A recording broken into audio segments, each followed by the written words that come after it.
Good evening, Toronto. You're listening to LVRSRTN here on CIUT 89.5 FM, the one and only sound of your city. Welcome back and welcome home to your soulful sanctuary here in our beautiful city of Toronto.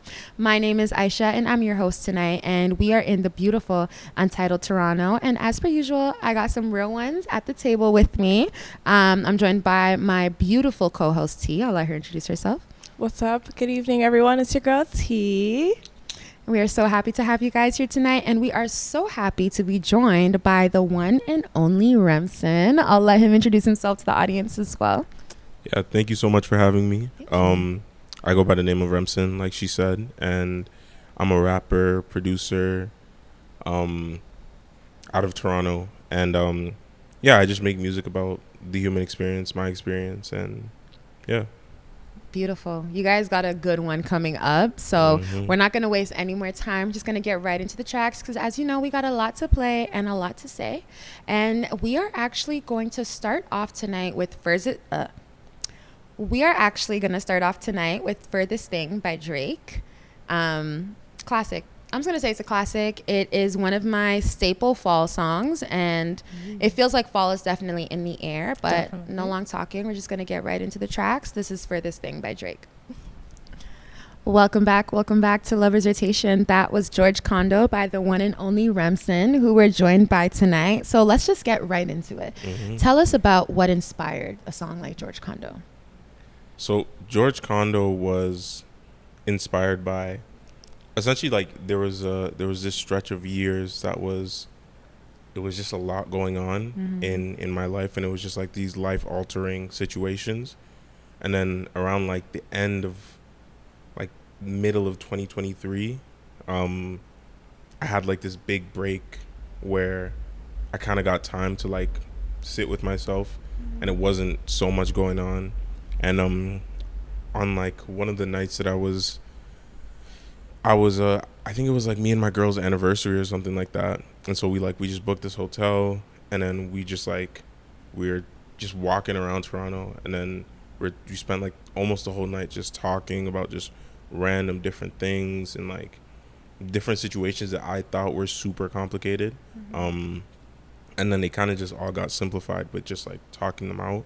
And so George Condo, in a way, it's kind of like a double entendre, to where I'm referring to my girl as like an art piece, and then also in a larger sense, it's kind of about, like, I feel like especially as men in the space that we're in, like in rap especially, so much of the music is centered around women, but it doesn't really center them in the conversation. And so I kind of wanted to have a conversation where it was like, this is what my girl does for me besides looking really good and, you know, all the standard things. So yeah. It's kind of based off that. That's beautiful. Yeah. That's beautiful. Thank you. So let's talk about your upbringing. Who is Remsen? So tell us about, first of all, were you born and raised in Toronto? I was not. Okay, where are you from? So I was born in Nigeria. Big up. It's gonna be mixed reviews on that one. Yeah. What do you mean? Depends on we do who- not what have do the you best reputation. Yeah. Ooh, they rap hard, the Nigerians here. They do. We have to. But how did you come here? Tell us about the journey. Yeah, so basically, born in Nigeria, stayed there for like 4 years, and then moved to Canada. At first, we were living in Scarborough. It was like a 2-bedroom apartment for like 6 people, which was like super trash, but like definitely all that we could afford at the time. And then a few years later, my parents got their money up, and then we were able to move to the GTA in Pickering. Kind of just spent the rest of my childhood years there, and kind of been growing up ever since. And then obviously you're in your I guess like teenage phases, kind of like explore a little bit more. So I was kind of out a lot, just like random places in Toronto, especially because I started making music early. So I was kind of just seeing a bunch of things that like I didn't think I should be seeing at that age, or like would be seeing at that age. But yeah, it was like maturing fast, I guess. And like, was it around this time that you kind of discovered your love for music, and like very early on, you'd say? Yeah, I think I always enjoyed music a lot. Like I was producing at a very young age, but like it wasn't really on like any type of good software or anything. It was kind of on some like this like free website, and then I stopped for a while, fell in love with rapping because of like Kanye and like Kendrick, and then just a bunch of other things, and then just different types of music inspired me. So in like 2016, I started putting out like random little like, you know, like when people's first attempts are on SoundCloud and stuff like that. Yeah. And then yeah, as I kind of progressed, I started producing for myself again, and then yeah, it was like around that time where I was just falling more in love with it and like learning, and yeah. Do you remember that sort of distinct, or that moment where you were like, oh, I love this, or I love doing this, or I am going to go ahead and take this seriously and put my all into it? I remember it's been a few of those moments, and I feel like every like few like year or two I get another one of those moments just based off me learning more. But my first one, it was this song that you definitely cannot find on the internet now. Oh, you wiped I it? made sure of that. But it's always the one track It's that everyone's trying to hide. The first one, you'll never find it. And the thing is, like, it was this really, really interesting feeling of like I made the song, and it was this beat off of like YouTube or whatever. I think it was like an ASAP Rocky type beat, and I just remember Type like when I was beats. writing it, it just felt like it wasn't even coming from me. It was just being in like this really honest state of mind, and then it kind of just, the words just kind of came out, and I couldn't tell you how I wrote it. I couldn't even tell you really like the process of recording it. It was just one big blur that felt so natural. And then when listening back to it, I'm like, yeah, like this is, it didn't like, it wasn't the best quality for sure, but to me, like I saw where it was going, and the feeling was just so strong that like to this day, like I know that feeling, and like when I make something that brings that out of me, then I know that that's something that I should go with. That's beautiful. You mentioned also like you were inspired by artists such as like Kendrick and Kanye, and that's what made you fall in love with the art of rap.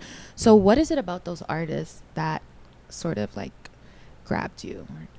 I think like it's them, and also I think I'm also just a very big like a student and a fan of hip hop and rap and music in general. So like it's them, it's like the greats, like it's like Jay-Z, it's like the people who kind of innovated the sound, like the ASAP Rockies, Tyler the Creators. I think I'm just a fan of anybody that tries to bring something very unique to music, because I think that right now, and like as it's always been, I think people connect to things that bring their perspective, but in a way that they may never have thought of before. So yeah, for me it was that, and then also just tapping into different genres of music, whether that be like alternative or R&B, especially lately, like those things kind of inspire me and kind of turn the gears. And then also, sorry, tangent, but No, please. in addition to those artists, I also have to say like my favorite writer of all time probably in hip hop is Earl Sweatshirt. And then some of my favorite music also came out from like that 2016 like underground SoundCloud phase. Yeah. So it's a lot of things that kind of culminated to make me who I am as a music listener and who I am as an artist as well. Yeah. That's beautiful. Thank you. Yeah, that's amazing. And then, so you're more than just an artist or musician. You also produce, you direct, you edit, you creative direct. You do so many different things. You're journalist as well. You have your interview series, Pangea. So tell us a little bit, or tell the audience a little bit of your process, or how you end up picking up all of these different skills, or is it just you have a passion for expression? I think with me, music is such a visual thing. So like as I'm making, like I always start with making the beat, unless I have an idea on my mind that I just put in my voice notes. But like I'll start with the beat, and as I'm listening to the beat, a lot of things happen at once. So like I hear lyrics, and then those lyrics make me see certain things, and so I try to capture what I see like in my mind, I guess, and then keep that for when, if the song comes out, for any visuals or like anything surrounding it. Because I just feel like music is such a thing that captures people and like can save people's lives. It can make people's days easier, especially when you build the whole world around it, and it makes people feel very seen when when you can build that world a little bit more. So yeah, that's really the reason why I do it, as well as necessity. Like, we don't have the most resources right now, so we kind of gotta pick up skills and then learn a lot. But the process of learning is very fun. What would you say has been like the biggest lesson you've learned from having to get in and like learn those skills yourself and trying to create the right skills to make those visions that are coming to you kind of come to life a bit more? I think the biggest lesson is communication is everything. Everything. That's a word. Because you really That's a word. Because really, the output that you get is based on how well you can communicate your ideas to whatever team is around you. Very true.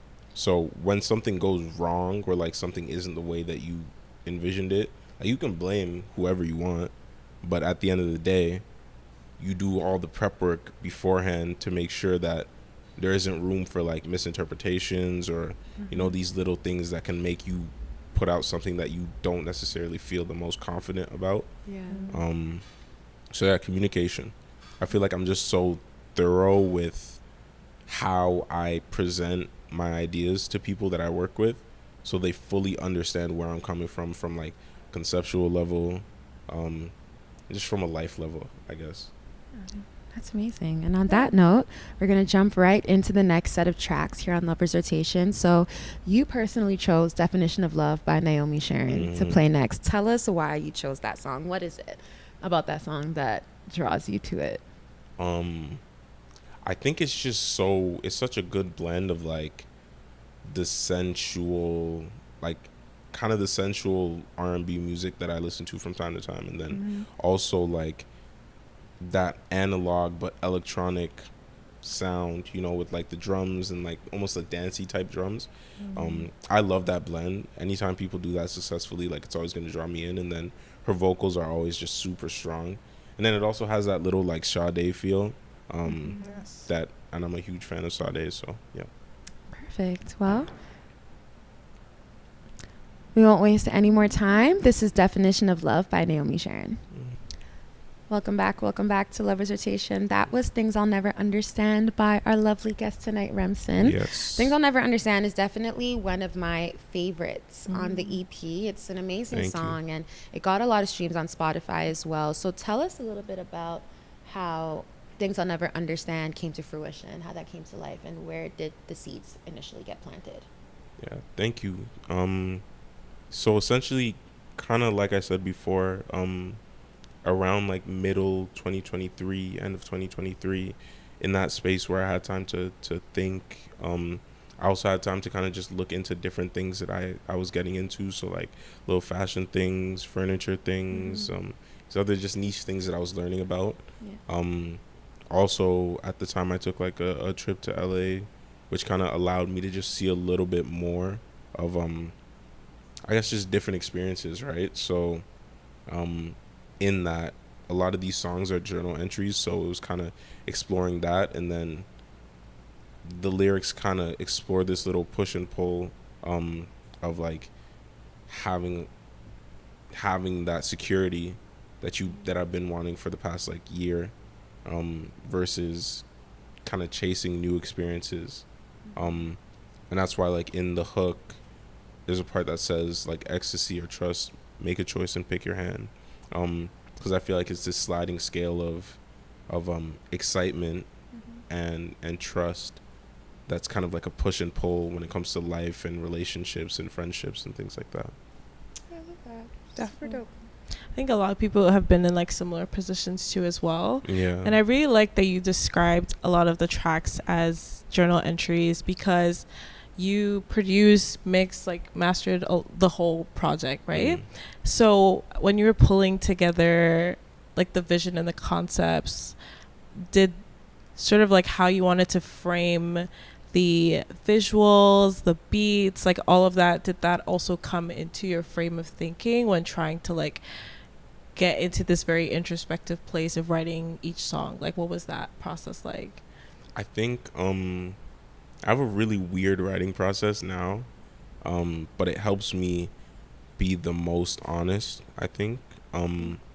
So it's like I'll make the beats, and as I'm making the beat, I'll have like a vague idea of what I want to talk about, because like a beat has to hit me emotionally anyways for me to feel like rapping on it, because I make a bunch of throwaways that never see the light of day. But if it hits me emotionally and it fits what I'm kind of geared towards to at the moment, I'll make like a little voice note, and then I'll listen to the beat, listen to the voice note while I'm in the car, and sometimes I'll be driving, make a little voice note of like one line, and then keep going, make a little voice note of another line, and keep going. So it's almost like freestyling, to the point where I'm not really jotting things down until I've like verbally said them, and I don't really have the space or time to overthink it. So a lot of times it's the exact feeling that I'm going through, and I'm just saying it, and then if it sounds good, it sounds good. If it's not, I'll cut it, but at least I said it and I have it somewhere so I can refer back to it when I'm putting the entire verses or hooks or whatever together. It's cool. Yeah, I think Eventually Now is a very introspective EP, and Agreed. I love listening to it, and just sort of seeing the world from your point of view and like what you're feeling. I think you're really good at describing those things.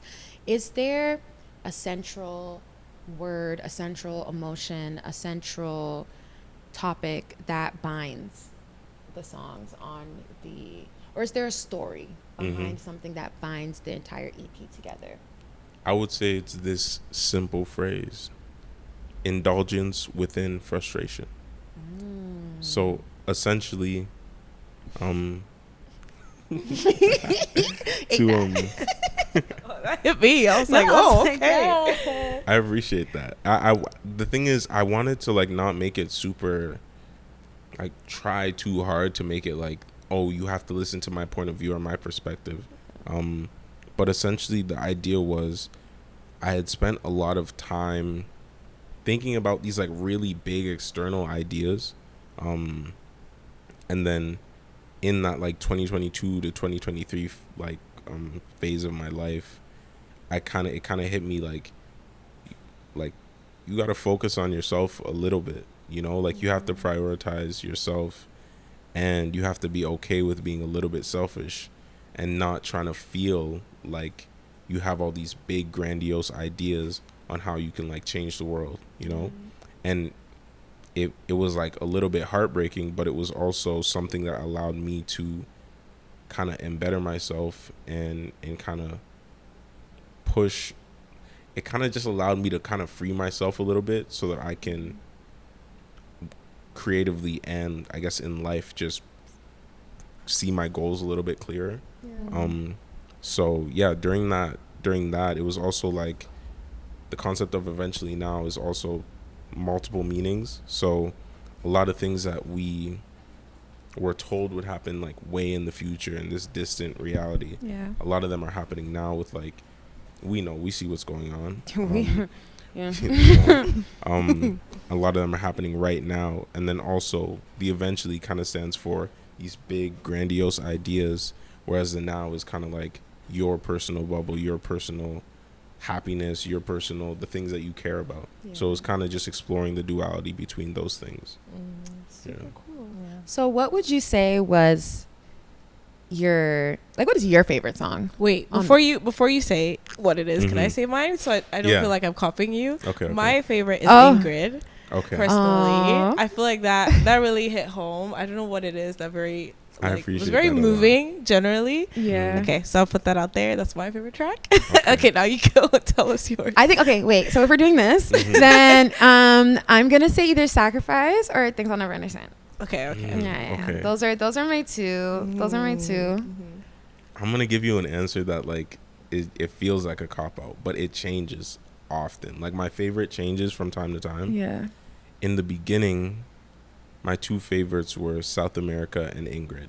And Ingrid is also the one that I'm most self-conscious about, because like I know I'm not the most like classically trained singer, but just playing with like arrangement and vocals has always called to me. And then also that song means a lot to me because it kind of wraps up the whole theme, and it also has this like bittersweetness about it, I think. That's a great way to describe it. Yeah. And that one like pulled a lot of emotion out of me when writing it, especially. And then South America is just like, I feel like it's just such a crazy introduction to, like a second introduction, because there's the intro, which is just like almost a cappella, but it's like a second introduction to exactly what's been going on in my life at that specific time. So I can always listen to that and be like, oh, this reminds me of this. Yeah. But it bounces around, because also Worldwide is just like, that's a good one too. It's just hard, you know what I mean? And so you can play that in those scenarios. George Condo, because there's these experiences that are tied to them, right? So George Condo is like the smooth one that you can like. I feel like George Condo is the one that I want to see and hear people play, like, especially like with like women, like when they're like getting ready with their friends or like just getting fly. Like I feel like that's like that scenario. It's smooth. And then there's like these little. I don't want to just. He's about to list the whole song. Like, yes, let's go through the whole. So like, I feel like these songs have like they have like their little utilities for different scenarios. Yeah, that's true. Which is yeah, it's really cool, while still being honest to me, which is nice. I love that. 10 out of 10. Honestly. I'll give it 5 stars. Yeah, 10 out of 10. ditto. Amazing. A+. Thank you for my no answer of an answer. On that note, we're going to jump into the next set of songs. And you chose Feel Like Home by Fouché. You've been talking about this Fouché project for a minute. Yeah. So tell us what it is about this song that you're like, I'm going to play this for the Lovers Rotation audience tonight. So one thing that I find really, really cool is, so as like a producer, this is going to be like a little producer nerd moment for a second. I used to hate programming drums. Like I used to hate putting drums because they never would sound the exact way that I wanted them to. Like it would not, when I mixed them, it just wouldn't hit my ear the way that they should. Yeah. And that's because I was trying to make drums like everybody else, like the same 808 snare, pattern, right? So now when I moved away from that and I started understanding that different types of drums can bring different emotions out of you, it kind of expanded what I expected from production.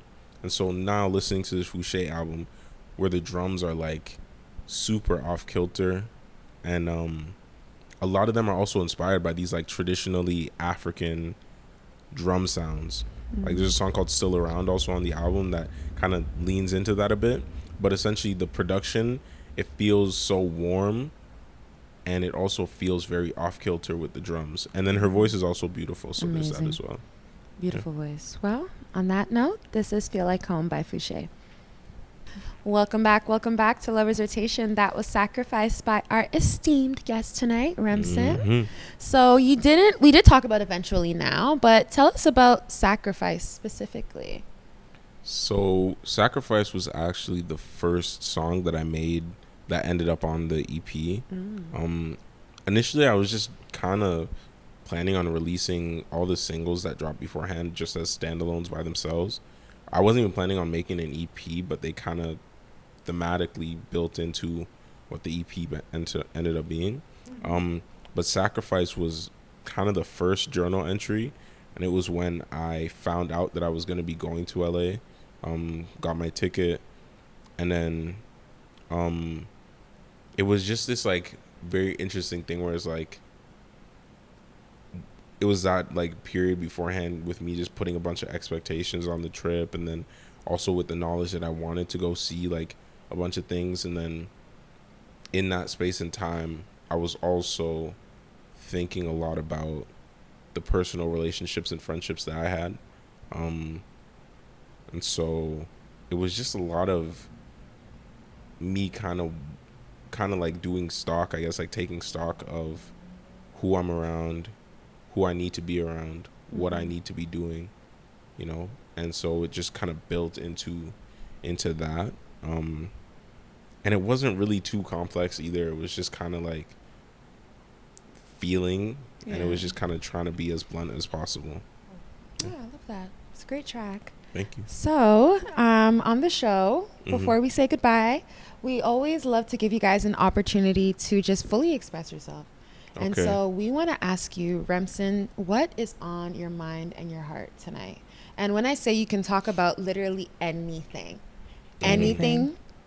This is your therapy session. Yeah, Okay. like Just let her literally rip. anything. Like you bought a bag of chips that was too empty. You're mad. We can talk about that. Like The economy. the economy. Maybe like, not politics. maybe but like not. anything else. but also just like Okay. it could be your music, anything at all. What's been sitting on your heart these days? Okay, I have a few things. Okay. Let's go. Let's And go. they're them gonna off. range from like levels of seriousness. Let's So Okay, hear it. okay. Let's the hear first it. one is, if you happen to know anybody that owns or runs a convenience store, please, please, please, please, please, tell them to stop putting the Perrier lime and start putting the peach Perrier. Please, I'm begging you. Oh, I never had the peach against- Perrier. It's the best flavor and it's so rare. Which is Peach the- period? That would go crazy. Wait. No, Because it's we're amazing. sparkling water girls. We We're do. serious We're about that fanatics. sparkling water shit. Yes. No, Yeah. I'm there. I'm sparkling water team. I'm for like, sure. wait, have I actually had a No, Perrier seriously, peach? seriously. No, I have No, not. I've never. It's That's like the best crazy. flavor, and they almost never have it. Yeah. Okay. And then my second thing, please, artists, can we stop playing the motion games where people need to have the certain appearance of success before we start collaborating with each other and working with each other Listen. You better preach and lifting now. each other up? Listen, in this Toronto, you know what? I definitely agree with that one there. I agree with the peach berry too. Like this one, but this is a really big one. I think it's also us like emerging onto the radio scene, trying to build a name for ourselves, and we've fostered so many great connections along the way. But at the same time, I think it just might be an industry-wide thing. Sometimes people, I think everyone is so focused on their success and upward mobility that it comes to the point where it's like, you need to be able to take me somewhere in order for me to even want to work with you. And I saw a clip from Issa Rae recently, actually, where she was like, networking, you shouldn't try to network up, you should network around. You know what I mean? Because it's like, you should, like, you're building that community, you're building the people up with you, you guys are going to go somewhere together with all that strength. But yeah, no, check, second that. Yeah, definitely. I feel that. I think those are the two main ones. Yeah. The peach Perrier is very crucial. It's so important. And the second one is also very important. No, agreed. So what brought that to your mind, the second one? I think it's just in general, like, I kind of noticed it for a while, and I just think it's also, oh, sorry. I'm like, it's not speaking into the mic. I think also partially I'm seeing these other networks of artists, and what they have going on is super exciting. And it didn't start with people just, you know, making it a business thing or like a moves or motion thing first. Yeah. It really started off with like, we're going to collaborate as much as possible. I'm going to do this verse on this. I'm going to produce on this. And that's what I've been trying to, like, that's not to say I'm like, I've never ever been, you know, like probably too much in my own stuff to collaborate, but especially in the phase that I'm at now, I'm really trying to actively produce here, work with an artist here, give somebody advice here, or just like hear what somebody has to say. Yeah, it's really about like being genuine and like establishing genuine connections. Yeah. And I think that's why it can be a bit difficult, like you said, like industry wise as well, trying to approach people and like make collaborations that make sense, but also like you want to stay authentic, you want to stay true to who you are as a person, but also lift the next guy up without necessarily having to be like, oh, you know, what do you bring to the table versus what can I bring to the table, right? So it's kind of juggling that, but I also second that opinion for sure. Yeah, so tell our audiences, where can they get in touch with you? Yeah, so you guys can find me on, which one do I want to say first? You guys can find me on all streaming platforms, Remsen, Remsen. You guys can find me on Instagram at It's Remsen, YouTube, Remsen, TikTok, It's Remsen. Yeah. Can I actually ask real quick where that name came from, out of curiosity? Okay, so it's super, like, I thought I had a clearer understanding of where it came from, but in recent years I'm like, it's kind of vague. But my dad's middle name or his first name used to be Remsen. And he chose that, like he changed his name at a certain point to that because it was a character in this Nigerian novel. And I don't remember the name of it, which is why I say it's kind of vague. But the way that he explained the name and the character to me was, it was this guy who was like kind of like an anti-hero, where it's by any means he kind of had to maneuver through life and then get to like his end goal that was eventually for the greater good. But it's just that, I guess what drew me in was just that blurry line between like black and white or like good and bad, but eventually trying to reach the greater good or trying to do something positive. That's a very like beautiful backstory for such a like. Your dad's a real reader. Yeah. For sure. No, the character touched him. I love that. That's so inspiring. Yeah, and I like that you pulled that like from his tie to it as well. Like that's wow. Perfect. And before we say goodbye, what is next in the works for Remsen? What can we look forward to?